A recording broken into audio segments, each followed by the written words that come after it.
Ahoj, vitajte na kanáli 70 maj. Dnešné video bude aktualizáciou nášho parkovacieho režimu, pretože sa toho veľa zmenilo. Všetky kamery majú teraz napájacie zásuvky USB-C. Sú tu nové funkcie, o ktorých vám poviem za chvíľu. Ide o to, ako to všetko pripojiť a ako to funguje, kedy to funguje, ako to funguje, aký kábel, kde, ako. To nájdete v epizóde, ktorá bola už len tá, ktorú tak často sledujete. Nezabudnite jej dať like. Skoršie kamery do auta mali zásuvky micro USB.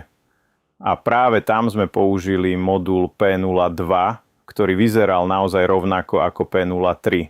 To znamená, že sme mali modul, ktorý chránil batériu pri 11 a 8 V a vypínal kameru. Tu máme, a tam to bolo micro USB, tu máme USB-C. Takže tento modul je stále v predaji pre staršie modely, ale teraz budú mať všetky nové modely len tento konektor USB-C. Takže možno začneme tým najjednoduchším modulom. Toto je modul P03, ktorý vyzerá presne takto. Zapojíme ho do poistkovej skrinky, červený na konštantný prúd, žltý za zapáľovaním a čierny niekde na zemi, na skrutke na zem, aby sme mohli pripojiť kameru z druhej strany.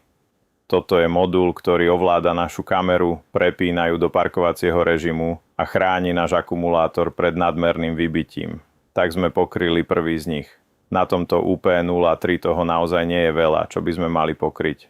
Už sa o ňom hovorilo, ale práve sa objavilo zaujímavé vylepšenie, náš modul UP06, ktorý vlastne umožňuje kamere pracovať offline v parkovacom režime, ktorý tiež pripájame rovnakým spôsobom, ktorý má tiež konektor USB-C. V tomto prípade je to modul UP06, ktorý sa pripája do zásuvky USB. Novinkou však je, že má 3 úrovne ochrany. Môžeme nastaviť od 11 a 8, 12 a 1, 12 a 4 V.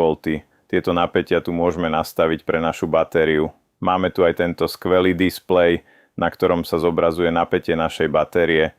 Tiež pekný doplnok. A čo je najdôležitejšie, máme túto možnosť zmeny, čo sme v module P03 nemali. Prejdime k nášmu modulu P04. Toto je najpokročilejší modul s online spoluprácou v cloude, ale o tom až za chvíľu. Je vhodný pre fotoaparáty T800, X804K, A810S, M800 a staršie fotoaparáty A810 a A510. Nezabudnite na jednu dôležitú vec. Tu práve na tejto stránke sa pripájame k poistkovej skrinke ako predtým, ale toto je kľúčová vec, ktorou je náš kábel k modulu. Bezpodmienečne musíte použiť originálny kábel, ktorý je v module P04 v tejto skrinke.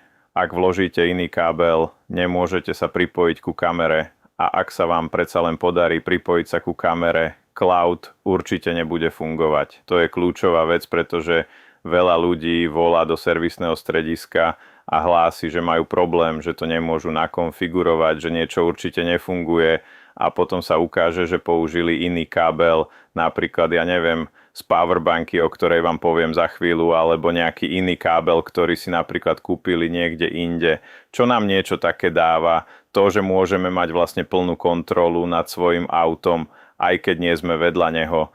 Sme niekde na druhom konci sveta, alebo sme niekde v práci, na nákupoch. Na telefón nám príde upozornenie, že sa niečo stalo. Video sa nahrá do cloudu a my si ho po chvíli môžeme pozrieť na svojom mobilnom telefóne. Takže modul P04 pre tie kamery, ktoré podporujú moduly 4G. Tieto moduly, ktoré som práve spomenul, všetky zapojíme do poistkovej skrinky, alebo ak niekto nechce, aby mu došla energia z batérie, môže použiť napríklad našu 70 mAh powerbanku. Ide o zariadenie, ktoré sa zapája napríklad do poistkovej skrinky alebo do zásuvky zapáľovača cigariet a počas jazdy sa dobíja. Keď vypneme motor, poskytuje energiu pre autokameru bez toho, aby spotrebovávalo našu batériu. Príjemná možnosť práve pre ľudí, ktorí majú malé batérie, pre ľudí, ktorí majú hybridy, pre ľudí, ktorí majú autá, v ktorých nemôžu napríklad niečo pripojiť, pretože ja neviem, auto je napríklad na leasing, je napríklad v záruke a servis im neumožňuje pripojiť kameru priamo k inštalácii. Takže potom takéto zariadenie, ako je to možné, pripojíme k nemu tento 4G modul, takže v súprave máme kábel USB-C Na druhej strane USB-C a powerbanku pripojíme priamo ku kamere. Potom nepotrebujeme žiadny modul pre parkovací režim, pretože tento modul je tu zabudovaný. Ak ho nepripojíme k poistkovej skrinke, môžeme ho veľmi jednoducho pripojiť sami. Jednoducho sem zapojíme tieto káble. Na druhej strane ich zapojíme do kamery a to je naozaj všetko. Kábel zapojíme do zásuvky zapaľovača cigariet a powerbanka je nabitá a fotoaparát funguje. Takže je to veľmi zaujímavé riešenie, ale máme aj riešenie pre ľudí, ktorí nechcú vôbec zasahovať, ale zároveň chcú mať parkovací režim. Modul OBD2 sa dá úžasne jednoducho pripojiť. Zapojíte do diagnostickej zásuvky, pripojíte kameru a tu nastavíme hodnoty ochrany batérie. Modul OBD2 zapojíme do diagnostickej zásuvky, pripojíme ku kamere a tu nastavíme hodnoty ochrany batérie, ktoré nás zaujímajú a trvanie tejto ochrany. Nezabudnite lajkovať a prihlásiť sa k odberu. Uvidíme sa v ďalšom videu. Ahoj.